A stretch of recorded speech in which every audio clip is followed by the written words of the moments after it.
Comes Barbara's Samsung Note 10 5G screen repair. It's intermittently flickering towards the lower side, so that's what makes it frustrating. Sometimes it works, sometimes it doesn't. Take a picture of the electrical scanner response. Next step, remove the back glass.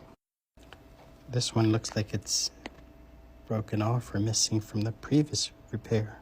Go ahead and do the count out for you. 1, 2, 3, 4, 5, 6, 7, 8, 9, 10, 11, skip 1, 12, 13, 14, 15, and lay them out right here in the same.